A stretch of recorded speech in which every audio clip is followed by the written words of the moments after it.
Welcome to the only daily podcast focusing on compliance news of the day. Each morning, start your day with a cup of coffee and Tom Fox, the voice of compliance, to hear about 4 of the top compliance, corruption, or leadership stories you will need to start your day.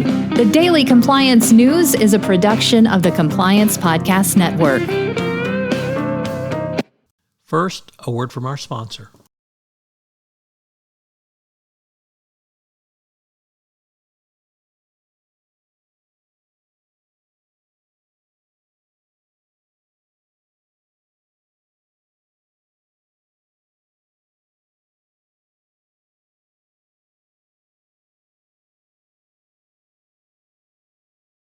The Daily Compliance News for February 12, 2022, the Corruption or Sour Grapes edition. And we begin with that story from Yahoo News as the ice maker at the Winter Olympics has hit back on allegations of corruption over how the ice skating rink was made to favor the Dutch team.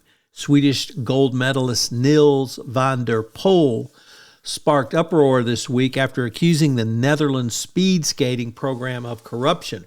His victory in the 5,000 meters gave Sweden its first speed skating medal since 1988. However, the Swede had been left fuming over a report that claims Dutch officials tried to influence the ice makers to set up conditions that benefited their own athletes.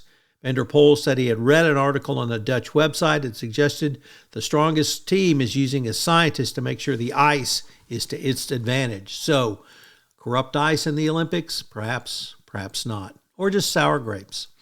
Next up, from Reuters, the new Rio Tinto chairman of the board will weigh the current CEO's future amid the toxic culture crisis. I reported yesterday on the report that over 50% of people at Rio Tinto had experienced some form of harassment or discrimination.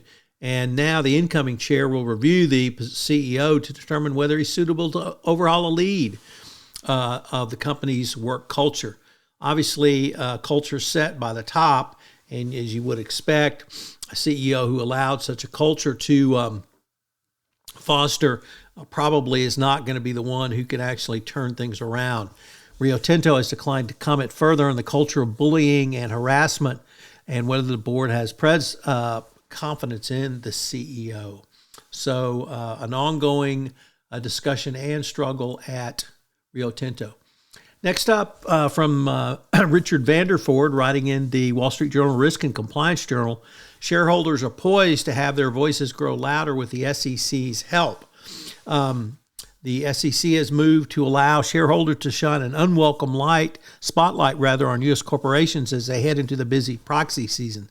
The SEC's guidance change was unexpected, and the Securities and Exchange Commission overturned several mechanisms in November that companies routinely use to shoot down shareholders' proposals.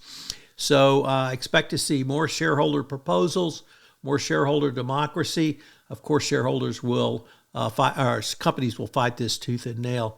And finally, we note from Radical Compliance the passing of Wells Fargo Chief Auditor Julie Shamahorn. We wish condolences to both her and her family. The Chief Auditor of Wells Fargo is obviously a very challenging position, and she did it well, as far as we know, for the last couple of years. The Daily Compliance News is a production of the Compliance Podcast Network and a proud member of C-Suite Radio. Thanks so much for listening. I hope you'll join me again tomorrow.